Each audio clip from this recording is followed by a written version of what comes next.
Hi everyone, ಈ ವಿಡಿಯೋದಲ್ಲಿ ನಾನಿವತ್ತು ಕ್ರಿಸ್ಪಿಯಾಗಿ ಗರಿಯಾಗಿರೋ ಕಡಲೆಬೇಳೆ ವಡೆನ ತೋರಿಸ್ತಾ ಇದ್ದೀನಿ. Yes, welcome back to my channel. ನೀವಿನ್ನು ನನ್ನ ಚಾನಲ್ಗೆ ಸಬ್ಸ್ಕ್ರೈಬ್ ಆಗಿಲ್ಲ ಅಂದರೆ ಪ್ಲೀಸ್ ಸಬ್ಸ್ಕ್ರೈಬ್ ಆಗಿ ಈ ವಿಡಿಯೋ ನೋಡಿ.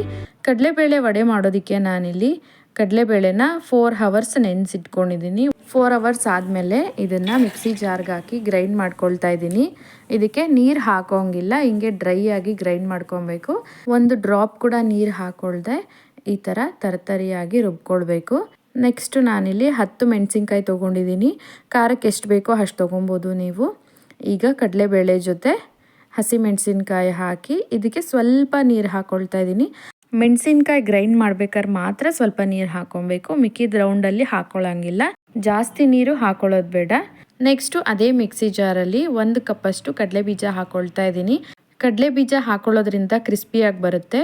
ಇದನ್ನು ಕೂಡ ತರ್ತರಿಯಾಗಿ ರುಬ್ಕೊಂಡು ರುಬ್ಬಿರೋ ಅಂಥ ಹಿಟ್ಟನ್ನು ಒಂದು ಪಾತ್ರೆಯಲ್ಲಿ ಹಾಕ್ಕೊಂಡು ಅದಕ್ಕೆ ಈರುಳ್ಳಿ, ಸಬ್ಬಾಕ್ಷಿ ಸೊಪ್ಪು, ಶುಂಠಿ ಬೆಳ್ಳುಳ್ಳಿ ಪೇಸ್ಟು, ಸ್ವಲ್ಪ ಸೋಡಾ ಜೊತೆಗೆ ರುಚಿಗೆ ತಕ್ಕಷ್ಟು ಉಪ್ಪನ್ನು ಹಾಕಿ ಎಲ್ಲನೂ ಚೆನ್ನಾಗಿ ಮಿಕ್ಸ್ ಮಾಡ್ಕೊಳ್ಬೇಕು. ಕಡಲೆ ಬೀಜ ಹಾಕೋದ್ರಿಂದ ತುಂಬ ಕ್ರಿಸ್ಪಿಯಾಗಿ ಬರುತ್ತೆ ವಡೆ. ನೋಡಿ, ಇದು ಚೆನ್ನಾಗಿ ಮಿಕ್ಸ್ ಮಾಡ್ಕೊಂಡಿದ್ದೀನಿ ನಾನಿಲ್ಲಿ. ಈಗ ಒಂದು ಬಾಣಲಿಲಿ ಎಣ್ಣೆ ಕಾಯಕ್ಕೆ ಇಟ್ಟಿದ್ದೀನಿ. ಇನ್ನೊಂದು ಕಡೆ ಈ ಥರ ಸ್ಮಾಲ್ ಬಾಲ್ಸ್ ಆಗಿ ರೆಡಿ ಮಾಡ್ಕೊಂಡು ಇಟ್ಕೋತಾ ಇದ್ದೀನಿ.